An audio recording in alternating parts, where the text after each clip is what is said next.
ఎవరైతే యూట్యూబ్‌లో లైవ్ పెడతా ఉంటారో, మీ అందరికి ఒక మాట చెప్తాను. జాగ్రత్తగా వినండి. పెద్ద పెద్ద యూట్యూబర్‌లు ఒక మాట చెప్తా ఉంటారు. మీరు లైవ్ పెట్టినప్పుడు మీకు ఎక్కువ మంది జనాలు రావాలంటే సాయంత్రం 6 గంటల పైన పెట్టండి.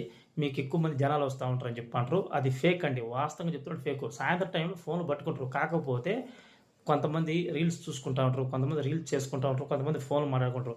వాళ్ళు రాంగానే మీరు లైవ్ ఓపెన్ చేసి మీ లైవ్ చూస్తానికి గ్యారంటీ ఏముంది? నేనేమంటానంటే మీరు యూట్యూబ్‌లో లైవ్ పెట్టాలి, సబ్‌స్క్రైబ్ సంపాదించాలి లైవ్‌లో కూడా అనుకుంటే నైట్ 12 నుంచి ఉదయాన 6 గంటల టైంలో పెట్టుకోండి. ఆ టైంలో చాలామంది లైవ్‌లోకి వస్తారు. వాస్తవంగా చెప్తున్నాను.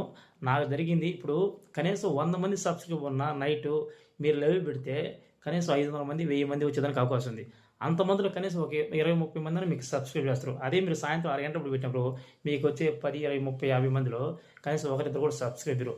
కాబట్టి నాకు జరిగింది కాబట్టి నేను చూశాను. కొంతమంది ఫోన్‌లు కూడా నేను చూశాను. నాకు ఒక ఎక్స్‌పీరియన్స్ వచ్చింది కాబట్టి చెప్తున్నాను. మీరు ఖాళీగా ఉంటే నైట్ టైమ్‌లో 12 పైన లైవ్ పెట్టుకోండి. మీకు ఖచ్చితంగా సబ్‌స్క్రైబ్ వస్తారని నాదైతే గ్యారంటీ ఉంది. మీరు డేలో పెట్టుకుంటే మహా అయితే మీకు 10 మంది, 20 మంది, 50 మంది, 100 మందికి లోపలే వస్తారు. మీకు ఎంతమంది సబ్‌స్క్రైబ్ ఉన్నారో అంతమంది కూడా రారు ఒక్కొక్కసారి. ఇదైతే వాస్తవం. అదే నైట్ పెట్టండి. మీకు 50 మంది సబ్‌స్క్రైబ్ ఉన్నా మినిమమ్ 500 మంది లైవ్‌లోకి వస్తారు. ఇదైతే పక్కాగా చెప్తున్నా.